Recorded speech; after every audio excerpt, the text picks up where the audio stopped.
Hello बच्चों। तो आज हम सीखेंगे वेलोसिटी टाइम ग्राफ। देखिए लास्ट वीडियो में हमने पोजीशन टाइम ग्राफ सीखा। तो पोजीशन टाइम ग्राफ की जो स्लोप है वो आपको क्या देगी? वेलोसिटी देगी। अभी हमारा जो नेक्स्ट टॉपिक है वो क्या है? Velocity time graph. क्या है? Velocity time graph. अभी देखिए ग्राफिकल सेक्शन वाले में हमने जिक्र जैसे ही पहले कर चुके हैं कि एक एक्सिस पे हमें एक वेरिएबल लेना है और दूसरे एक्सिस पे दूसरा वेरिएबल लेना है। पहला वेरिएबल है वेलोसिटी, तो एक एक्सिस पे तो हम वेलोसिटी लेंगे और दूसरे एक्सिस पे दूसरा वेरिएबल यानी कि टाइम को मेजर करेंगे। क्लियर है?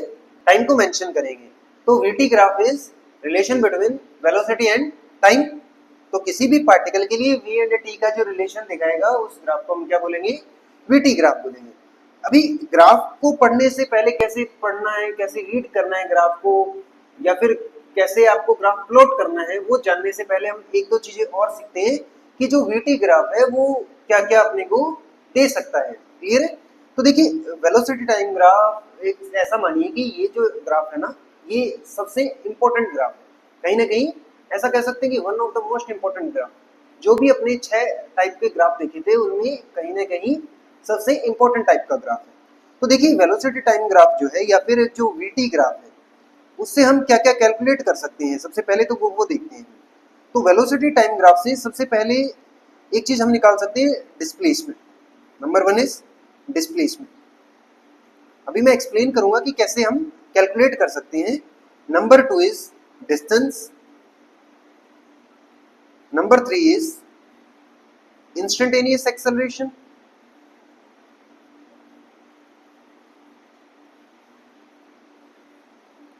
Instantaneous acceleration and number four is average acceleration. तो ये जो चार चीजें हैं, ये चारों की चारों चीजें हम क्या कर सकते हैं? वीटी ग्राफ से कैलकुलेट कर सकते हैं। अब मैंने ऐसा क्यों बोला कि ये सबसे इंपॉर्टेंट है? क्योंकि देखिए हमने चार पैरामीटर्स पढ़े थे, सॉरी तीन पैरामीटर्स पढ़े थे। कौन कौन से? पहले सेक्शन में था डिस्टेंस डिस्प्लेसमेंट, जो ये कैलकुलेट करके दे रहे हैं। दूसरा था वेलोसिटी, वेलोसिटी ये खुद इसके पास है। तीसरा था एक्सेलरेशन, तो वेलोसिटी और एक्सेलरेशन भी ये कैलकुलेट करके दे रहे हैं। तो ये one of the most important graph बन जाते हैं। तो देखिए सबसे पहले हम देखते हैं कि ये डिस्प्लेसमेंट कैसे कैलकुलेट करके देते हैं। So number one point is how we can calculate displacement from this type of graph. तो सबसे पहले हम देखेंगे कि हम इससे डिस्प्लेसमेंट कैसे कैलकुलेट करेंगे।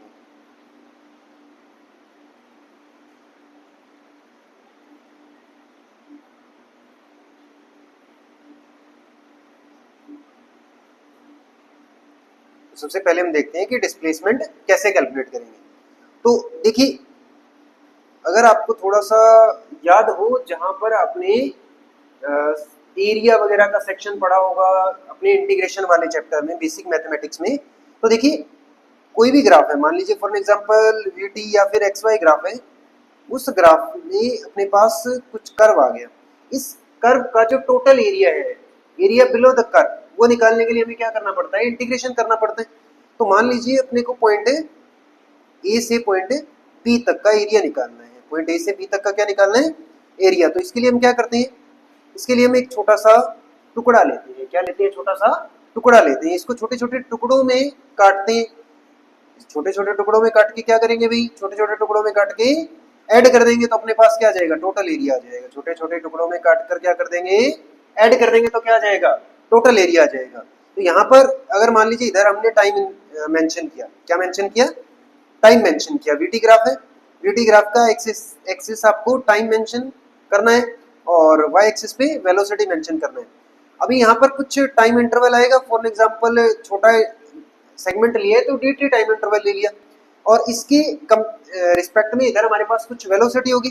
तो इस छोटे से इंटरवल का हमारे पास, इस छोटे से सेक्शन का जो एरिया आएगा, क्या आएगा? एरिया। वो अपने पास क्या आ जाएगा? वो एरिया आ जाएगा VDT। क्या आ जाएगा? VDT। अभी देखो टोटल एरिया के लिए क्या करेंगे? Total area, total area, total area is integration of VDT। कहां से कहां तक? लिमिट्स क्या है? लिमिट्स है भाई अपने पास T1 से T2 तक। तो T1 से T2 तक क्या कर देंगे भाई? इंटीग्रेशन कर देंगे। क्या कर देंगे? इंटीग्रेशन कर देंगे T1 से T2 तक इन छोटे छोटे टुकड़ों का। तो अपने को क्या मिल जाएगा? टोटल एरिया मिल जाएगा। और याद करो टोटल एरिया या फिर VDT, VDT is equals to displacement. तो अपने को टोटल एरिया क्या दे देगा भाई, डिस्प्लेसमेंट दे देगा। क्या दे देगा, डिस्प्लेसमेंट दे देगा। सो इस मेथड से आप क्या कैलकुलेट कर सकते हो, डिस्प्लेसमेंट, यानी कि area of VT graph, area of VT graph is equals to displacement, is equals to displacement. किसके इक्वल होगा, डिस्प्लेसमेंट के इक्वल होगा। अभी देखिए एरिया कैलकुलेट करते समय आपको क्या ध्यान रखना है, ध्यान करिए। अगर मान लो इस एक्सिस से बिलो जाओ, आप किधर जाओ, बिलो जाओ। फॉर एग्जांपल कोई भी अपने पास रैंडम ग्राफ आ गया, जैसे ऐसा कुछ ग्राफ आ गया, तो ये जो बिलो वाला एरिया होता है ये कैसा कंसीडर करते हैं हम, नेगेटिव, और अबोव वाला कैसा कंसीडर करते हैं, पॉजिटिव। ध्यान रखना ये एरिया कैसा होगा, पॉजिटिव, और ये एरिया कैसा होगा, नेगेटिव। अब पॉजिटिव में से नेगेटिव डिस्प्लेसमेंट कैलकुलेट करने के लिए ध्यान रखना, किसके लिए, डिस्प्लेसमेंट कैलकुलेट करने के लिए। डिस्प्लेसमेंट कैलकुलेट करने के लिए आपको क्या करना है, पॉजिटिव एरिया जो है, या फिर मैं अगर इसको ए पॉजिटिव लिखूं, क्या लिखूं, ए पॉजिटिव लिखूं, तो पॉजिटिव वाले में से नेगेटिव वाला क्या करना है, माइनस करना है। क्या करना है, माइनस। इसको मान लेते हैं अपने ए पॉजिटिव, इसको मान लेते हैं ए नेगेटिव, ठीक है, ए डैश मान लेते हैं इसको, थोड़ा डिफरेंट है ये, है ना, बेचारा छोटा सा है, एक तरफ पड़ा है। तो टोटल डिस्प्लेसमेंट अपने पास क्या आ जाएगा, टोटल डिस्प्लेसमेंट अपने पास आ जाएगा ए पॉजिटिव प्लस, सॉरी, ए पॉजिटिव माइनस ए डैश नेगेटिव, यानी कि जो टोटल एरिया है वो ऊपर वाले पार्ट को तो ऐड करते रहना है, और नीचे वाला अगर कोई पार्ट आ गया, ये जो एक्सिस है ना, इस एक्सिस के नीचे वाला अगर कोई पार्ट आ गया तो उसको क्या कर देना है, उसको सब्सट्रैक्ट कर देना है। ये ध्यान रखना, क्लियर है। दूसरा पॉइंट, पहला पॉइंट देखिए, पहला पॉइंट हमने क्या कर लिया, डिस्प्लेसमेंट कैसे कैलकुलेट करना है, क्लियर है, डिस्प्लेसमेंट कैलकुलेट करना सीख चुके हैं। सेकंड पॉइंट देखो बेटा क्या है, second point is distance. So how you can calculate a distance? Second point is how we can calculate distance. तो देखिए भी डिस्टेंस के लिए क्या करेंगे, अभी देखिए फिर यहाँ पर सवाल ये आता है कि फिर ये नेगेटिव वाला क्यों है। याद करिए पोजीशन टाइम ग्राफ में हमने क्या देखा, पोजीशन टाइम ग्राफ में हमने देखा कि ये जो नेगेटिव चलने का क्या मतलब होता है। नेगेटिव चलने का मतलब है कि कोई पार्टिकल जो है, कोई जो पार्टिकल है वो अपनी मीन पोजीशन से पहले तो वो गया पॉजिटिव डायरेक्शन में, फिर वो क्या कर गया, किसी पॉइंट से टर्न किया उसने, और उस पॉइंट से टर्न किया और वहां से क्या आया, वापस आया। तो ये जो नेगेटिव वाला पार्ट है ना, कौन सा पार्ट, नेगेटिव वाला पार्ट, नेगेटिव पोजीशन वाला पार्ट, इसको अगर आप ऐड कर दो, क्या कर दो, ऐड कर दो, तो आपको क्या मिल जाएगा, आपको मिल जाएगा बेटा डिस्टेंस। क्या मिल जाएगा, डिस्टेंस। जैसे हमने डिस्प्लेसमेंट के थ्रू डिस्टेंस कैलकुलेट करना सीखा था बाय द इक्वेशंस, वैसे ही यहाँ पर क्या करेंगे, डिस्टेंस कैलकुलेट करने के लिए हम देखो ये वाला जो पार्ट है, ये वाला जो पार्ट है इसको माइनस कर देगा कौन सा, ये अपोजिट डायरेक्शन वाला। अभी हम क्या करेंगे, यहाँ पर ये जो नेगेटिव पार्ट गया है ना, ये जो नेगेटिव पार्ट गया है, ये नेगेटिव पार्ट क्यों गया है, क्योंकि इतना पार्टिकल वापस से टर्न कर गया, यानी कि इस पॉइंट पर, ये जो पॉइंट था ना, इस पॉइंट पर पार्टिकल कहाँ आया, मीन पोजीशन पे है, कहाँ आया, मीन पोजीशन पे है, और इस पॉइंट से पार्टिकल ने टर्न करना शुरू, सॉरी, हाँ, तो इस पॉइंट पे पार्टिकल वापस से मीन पोजीशन पर आया। तो हम यहाँ पर डिस्टेंस कैलकुलेट करने के लिए क्या करेंगे, दोनों पार्ट को ऐड करेंगे, क्लियर है, नेगेटिव माइनस नहीं करना, क्या करना है, दोनों पार्ट्स को ऐड करना है, ये ध्यान रखना, क्लियर है।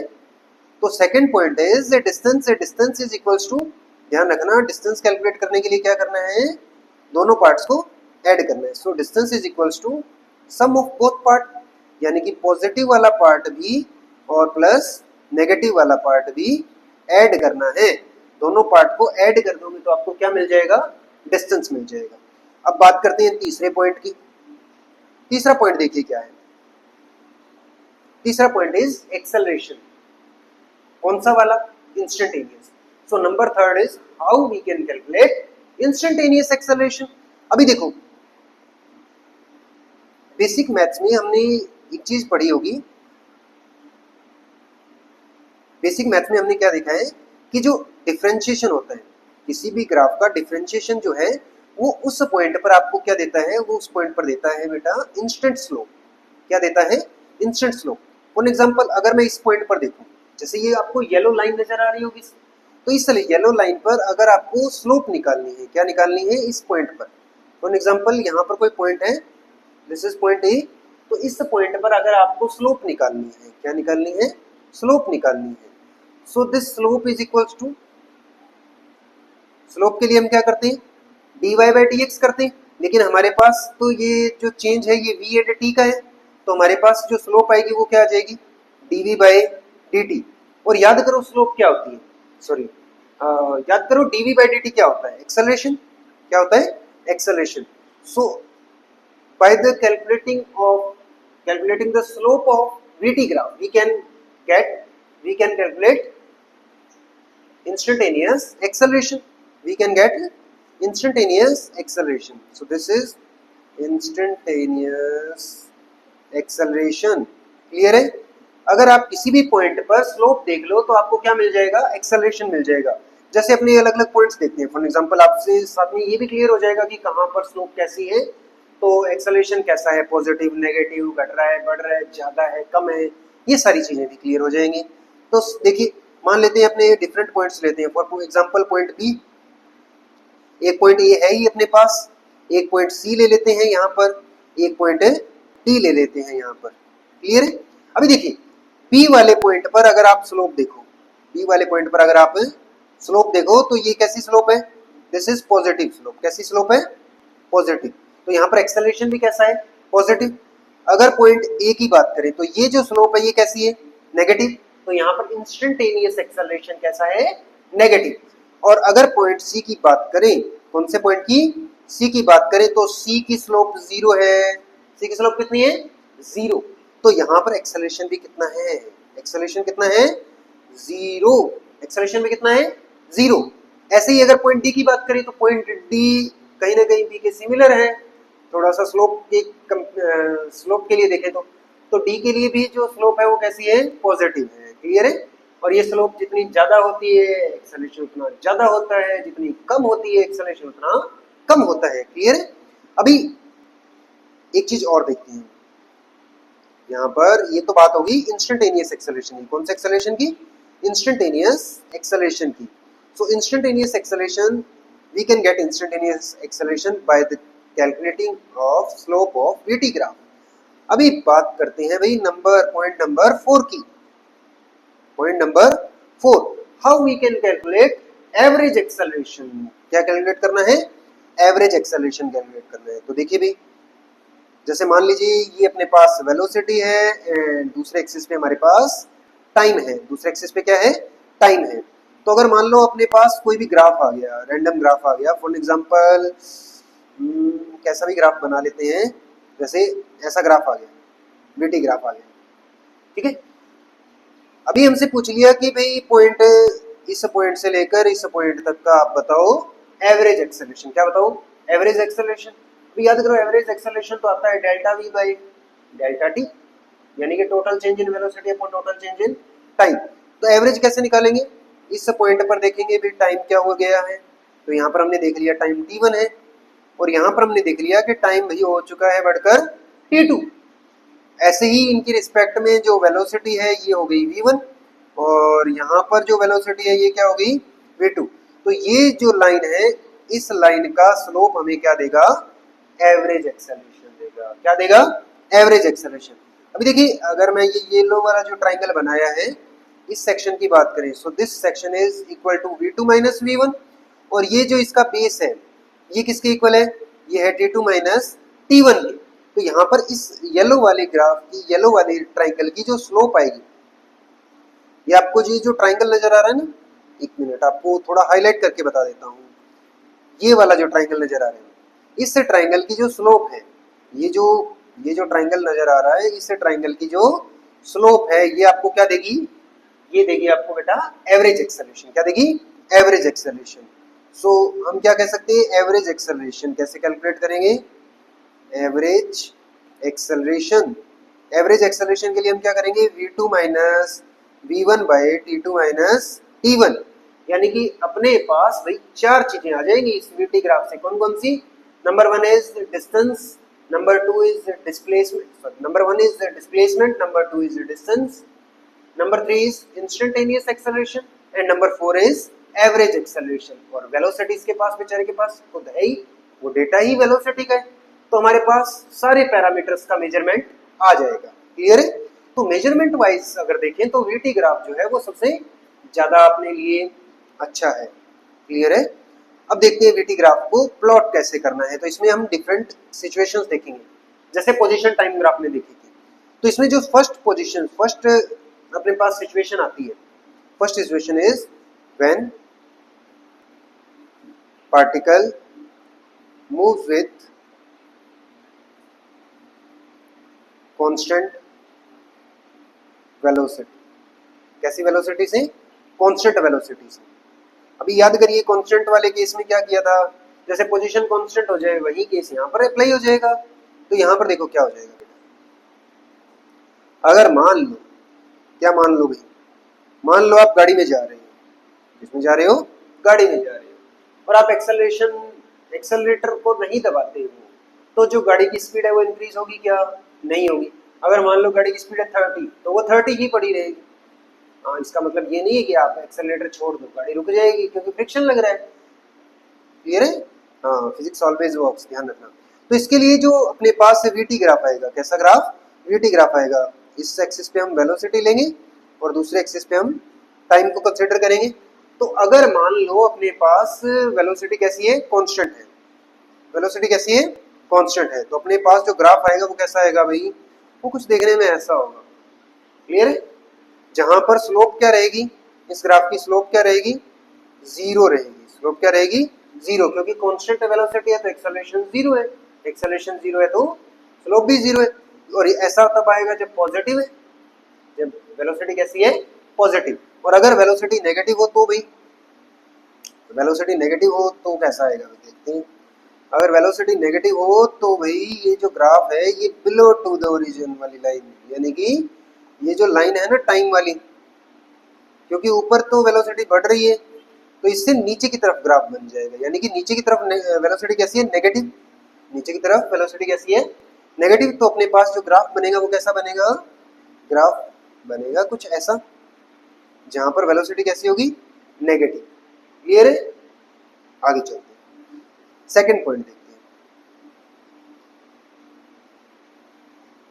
तो पहले पॉइंट में हमने क्या देखा कि अगर मान लो पार्टिकल के पास क्या हो? कांस्टेंट वेलोसिटी हो। क्या हो? Constant velocity. सेकंड पॉइंट में हम देखेंगे कि अगर पार्टिकल के पास हो कांस्टेंट एक्सेलरेशन, यानी कि if particle moves with constant acceleration, if particle moves with constant acceleration. अभी देखिए कांस्टेंट एक्सेलरेशन वाले केस में क्या होगा?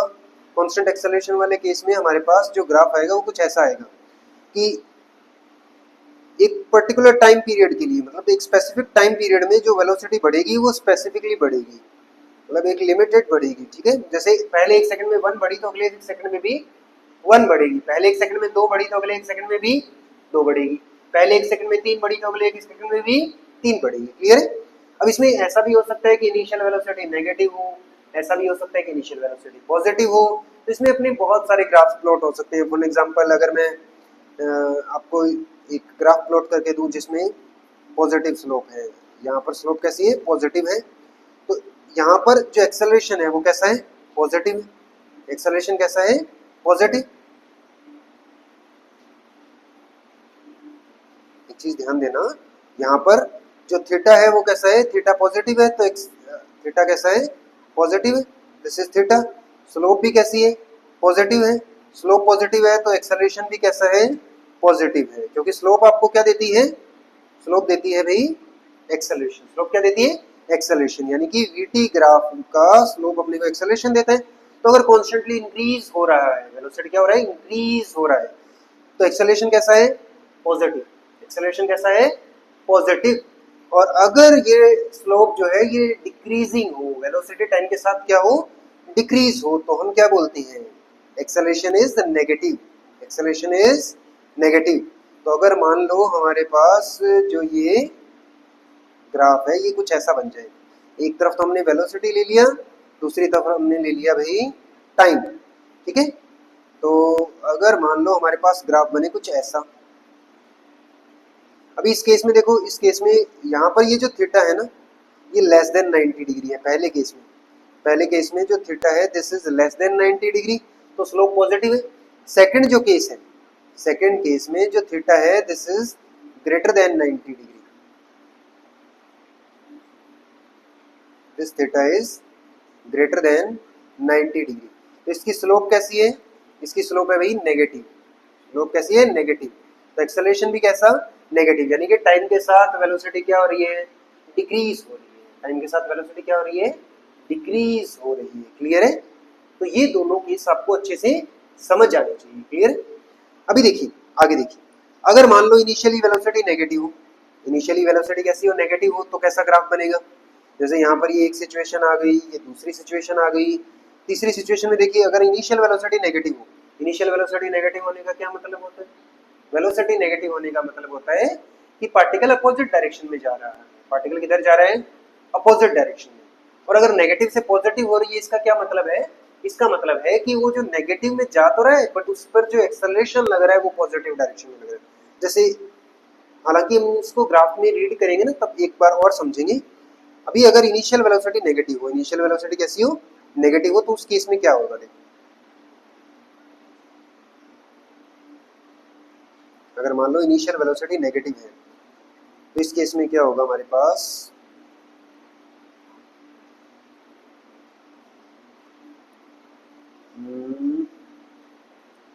चल जा भाई, तू भी ऊपर आ जा। देखो, अगर मान लो हमारे पास इधर टाइम है, ये क्या रिप्रेजेंट कर रहा है? टाइम को रिप्रेजेंट कर रहा है, और ये वेलोसिटी, इनिशियल वेलोसिटी नेगेटिव है और बढ़ रही है पॉजिटिव की तरफ, तो हमारे पास जो ग्राफ आएगा वो कैसा आएगा? हमारे पास जो ग्राफ आएगा वो कुछ ऐसा आएगा। क्लियर है? यहाँ पर जो वेलोसिटी है वो कैसी होगी? नेगेटिव है इनिशियली। इनिशियली कैसी है? नेगेटिव। देखो यहाँ पर नेगेटिव से शुरू हो रहा है ना ग्राफ, और बाद में पॉजिटिव हो रही है, यानी कि एक्सेलरेशन जो है वो पॉजिटिव डायरेक्शन में। और देखो इसमें क्या केस बन सकता है, एक केस और देख लेते हैं, उसके बाद हम एनालिसिस करना सीखेंगे। सही से जो हमें को सीखने को मिलेगा वो एनालिसिस से सीखने को मिलेगा, पार्टिकल की मूवमेंट के आधार पर। क्लियर है? अभी देखो, अगर इनिशियल जो वेलोसिटी है वो पॉजिटिव है और घट रही है और नेगेटिव हो जाए, घट रही है और नेगेटिव हो जाए, नेगेटिव होने का मतलब वो नेगेटिव में बढ़ने लगी है। नेगेटिव में बढ़ने का मतलब उस पर एक्सेलरेशन जो है वो दूसरी डायरेक्शन में काम कर रहा है। एक्सेलरेशन किधर काम कर रहा है? दूसरी डायरेक्शन में काम कर रहा है। इस पे एक आईआईटी का पीवाईक्यू है, इसको लास्ट में सॉल्व करेंगे, ध्यान रखना। अभी देखो, ऐसा कुछ अगर मान लो अपने पास केस आ जाए, इसका क्या मतलब है? इसका मतलब है कि पार्टिकल की जो वेलोसिटी है वो क्या हो रही है? धीरे धीरे नेगेटिव हो रही है, मतलब अपोजिट डायरेक्शन में। यहाँ पर इनिशियल पॉजिटिव है, इनिशियल वेलोसिटी कैसी है? पॉजिटिव। यहाँ पर ध्यान रखना, इस ग्राफ में अगर दोनों ग्राफ्स का एनालिसिस करें, इसमें जो इनिशियल वेलोसिटी है वो कैसी है? नेगेटिव। इनिशियल वेलोसिटी कैसी है? नेगेटिव। लेकिन एक्सेलरेशन कैसा है? एक्सेलरेशन पॉजिटिव है। इस वाले केस में इनिशियल वेलोसिटी कैसी है भाई? इसमें इनिशियल वेलोसिटी पॉजिटिव है, बट एक्सेलरेशन। तो सेकंड पोजीशन में हमारे पास जो इनिशियल वेलोसिटी है वो क्या है? अगर पॉइंट डी में देखें तो इनिशियल वेलोसिटी पॉजिटिव है और एक्सेलरेशन नेगेटिव है। फर्स्ट वाले में वेलोसिटी नेगेटिव है बट एक्सेलरेशन पॉजिटिव है। ओके, इसके अलावा देखो जो तीसरा केस होता है, तीसरे केस में हमारे पास जो एक्सेलरेशन होगा वो भी वेरिएबल होगा। एक्सेलरेशन कैसा होगा? वेरिएबल होगा। Point number 3, if acceleration is not equals to constant. अगर एक्सेलरेशन देखो कांस्टेंट नहीं है, एक्सेलरेशन कांस्टेंट नहीं है, तो वेलोसिटी क्या होगी? चेंज होगी, या तो वो इंक्रीज होगी या डिक्रीज होगी। तो इसके अंदर हम दो केसेस देखिए। अगर मान लो वेलोसिटी इंक्रीज हो रही हो, वेलोसिटी क्या हो रही हो? इंक्रीज हो रही हो, तो वीटी ग्राफ कैसा आएगा? अगर वेलोसिटी इंक्रीज हो रही है तो स्लोप क्या होनी चाहिए? इंक्रीज होनी चाहिए। सॉरी, वेलोसिटी इंक्रीज हो रही है और एक्सेलरेशन भी क्या हो रहा है? इंक्रीज हो रहा है, तो स्लोप क्या होनी चाहिए? इंक्रीज होनी चाहिए। स्लोप क्या होनी चाहिए बेटा? इंक्रीज होनी चाहिए। तो इसके अंदर जो अपने पास ग्राफ आएगा वो देखो कैसा आएगा। इसके अंदर जो ग्राफ आएगा अपने पास वो इंक्रीजिंग स्लोप का आएगा। अगर एक्सेलरेशन क्या हो रहा हो? इंक्रीज हो रहा हो, तो स्लोप भी धीरे धीरे क्या होगी? इंक्रीज होगी। स्लोप भी धीरे धीरे क्या होगी? इंक्रीज होगी। फॉर एग्जाम्पल अगर मान लो मैं 3 पॉइंट्स देखूं, जैसे ये पहला पॉइंट, ये दूसरा आ गया और ये थर्ड पॉइंट आ गया। तीनों पॉइंट्स के लिए तीन एंगल्स क्रिएट करूं, theta 1, theta 2 and theta 3, this is theta 1, this is theta 2 and this is theta 3, तो जो एंगल है वो क्या हो रहा है, इंक्रीज हो रहा है, एंगल इंक्रीज हो रहा है, यानी कि स्लोप इंक्रीज हो रही है। अगर स्लोप इंक्रीज हो रही है तो एक्सेलरेशन भी क्या हो रहा है, इंक्रीज हो रहा है, क्योंकि स्लोप जो है वीटी ग्राफ का वो अपने को क्या देता है, एक्सेलरेशन देता है। यहाँ पर देखो theta 1 is less than theta 2 is less than theta 3, यानी कि थीटा इंक्रीज हो रहा है, दैट मीन्स स्लोप क्या हो रही है, यहाँ पर इंक्रीज हो रही है, स्लोप इंक्रीज हो रही है, दैट मीन्स एक्सेलरेशन भी क्या हो रहा है, इंक्रीज हो रहा है। तो अगर इंक्रीजिंग एक्सेलरेशन का ग्राफ है तो वो कुछ ऐसा बनेगा। अभी देखते हैं डिक्रीजिंग का कैसा बनेगा, ये वेलोसिटी और इधर टाइम। अगर डिक्रीजिंग का केस देखिए, कौन सा केस देखे बेटा, डिक्रीजिंग का, तो डिक्रीजिंग के केस में देखो इधर अपने पास वेलोसिटी आएगी, इधर अपने पास टाइम, इधर टाइम और इधर वेलोसिटी। अगर डिक्रीजिंग का केस देखें तो डिक्रीजिंग के केस में स्लोप धीरे धीरे क्या होगी, डिक्रीज होगी, स्लोप धीरे धीरे क्या होगी, डिक्रीज होगी, स्लोप डिक्रीज होगी, यानी कि एक्सेलरेशन भी डिक्रीज होगा। तो इसके अंदर अगर आप तीनों केसेस फिर से देखें, जैसे मान लो यहाँ पर मैं थीटा 1 क्रिएट करूं, यहाँ पर थीटा 2 क्रिएट करूं, यहाँ पर थीटा 3 क्रिएट करूं, तो तीनों केसेस में अगर अपने एंगल देखें, जैसे दिस इज, ये अपने पास थीटा 1 है, ये थीटा 2 है और ये थीटा 3 है, तो theta 1 is greater than theta 2 is greater than theta 3, तो ये थीटा क्या हो रहा है, एंगल क्या हो रहा है, डिक्रीज हो रहा है, एंगल डिक्रीज हो रहा है, दैट मींस स्लोप क्या हो रही है, डिक्रीज हो रही है। अगर स्लोप डिक्रीज हो रही है तो एक्सेलरेशन भी क्या हो रहा है, डिक्रीज हो रहा है। तो ये दोनों केसेस कौन से हैं, वेरिएबल एक्सेलरेशन वाले, कौन से हैं, वेरिएबल एक्सेलरेशन वाले। क्लियर है, तो ये थे भी अपने वीटी ग्राफ। अभी इसका एक पीवाईक्यू देख लेते हैं जो अपने जेडब्ल्यू में आया हुआ है, ईयर मेरे को याद नहीं है, आप चेक कर लेना थोड़ा, अपने देखते हैं एक एग्जांपल्स के थ्रू, ठीक है। यहाँ पर अपने को केस क्या दिया हुआ है, केस ये दिया हुआ है कि एक पार्टिकल है जिसको अपवर्ड थ्रो किया गया है किसी इनिशियल वेलोसिटी से। अगर अपवर्ड थ्रो किया गया है तो हमें पता है कि वो एक मैक्सिमम हाइट तक जाता है और फिर वो क्या कर जाता है, रिटर्न कर जाता है। तो इस केस का अपने को वीटी ग्राफ ड्रॉ करना है, इस केस का क्या ड्रॉ करना है, वीटी ग्राफ ड्रॉ करना है। अपने को चार ऑप्शंस दिए गए, उन चारों ऑप्शंस को एनालिसिस करके बताना है कि कौन सा करेक्ट है। क्लियर है, तो इसमें देखिए अपने पास ये जो पार्टिकल है ये कहाँ जा रहा है, पहले ये ऊपर की तरफ जा रहा है, फिर ये वापस डाउनवर्ड आ रहा है। तो यहाँ पर ये जो पार्टिकल है ये पहले यूं ऊपर गया और फिर यूं डाउनवर्ड आया। इसका क्या बनाना है, अपने को वीटी ग्राफ ड्रॉ करना है। अभी देखो यहाँ पर क्या ये पार्टिकल एक मैक्सिमम हाइट तक जा रहा है, पार्टिकल कहाँ तक जा रहा है, एक मैक्सिमम हाइट तक जा रहा है, और अपने को पता है कि मैक्सिमम हाइट पे वेलोसिटी क्या होती है, जीरो होती है। पहले इसके चारों ऑप्शंस देखते हैं, चार ऑप्शंस क्या क्या थे, जैसे ऑप्शंस का नाम रख देते हैं ना थोड़ा थोड़ा। तो पहला ऑप्शन मान लेते हैं अनारकली है। अनारकली क्या कह रही है कि भाई जो ग्राफ आएगा ना वेलोसिटी टाइम का, इधर वेलोसिटी और इधर टाइम, इधर वेलोसिटी और इधर टाइम आ गया, जो ग्राफ आएगा वो ग्राफ आएगा भाई ऐसा। तो अनारकली कह रही ऐसा आएगा, ठीक है। अपना आंसर कमेंट जरूर करें पहले, क्लियर है, सॉल्यूशन से पहले। ऑप्शन बी देखो, ऑप्शन बी के अकॉर्डिंग, ऑप्शन बी नहीं, बसंती के अकॉर्डिंग, किसके अकॉर्डिंग, बसंती के अकॉर्डिंग। बसंती क्या कह रही है, बसंती कह रही है कि भाई जो ग्राफ है ना वो ऐसा नहीं आएगा, ग्राफ तो भाई मैं बनाऊंगी, अभी देखो कैसा आएगा, ग्राफ आएगा ऐसा, पहले वेलोसिटी डिक्रीज होगी फिर वेलोसिटी इंक्रीज होगी। क्लियर है, तो बसंती ऐसा कुछ कह रही है। और चंपा क्या कह रही है देखते हैं। चंपा कह रही है कि ग्राफ तुम दोनों ही गलत बता रही हो, ग्राफ जो है ना, ग्राफ कुछ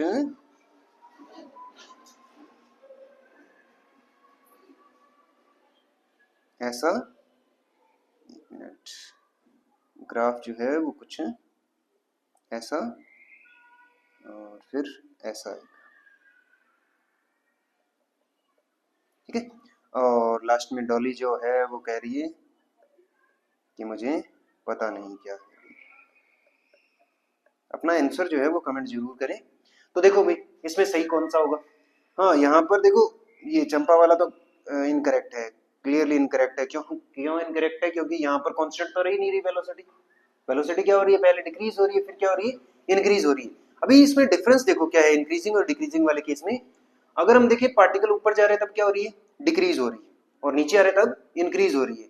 तो कहीं ना कहीं बी का भी ऐसे लगता है कि बी ऑप्शन सही हो सकता है, बट ये गलत है। क्यों गलत है, क्योंकि जब वो नीचे की तरफ आएगा पार्टिकल तो वेलोसिटी हो जाएगी अपोजिट, वेलोसिटी क्या हो जाएगी अपोजिट, और अगर वेलोसिटी अपोजिट हो गई तो डायरेक्शन नेगेटिव हो जाएगी वेलोसिटी की। तो कौन सा ऑप्शन सही है, ऑप्शन ए इज करेक्ट, यानी कि अनारकली क्या है, सही है। क्लियर है, ये ध्यान रखना। ओके, अगले वीडियो में हम देखेंगे एक्सेलरेशन टाइम। ओके।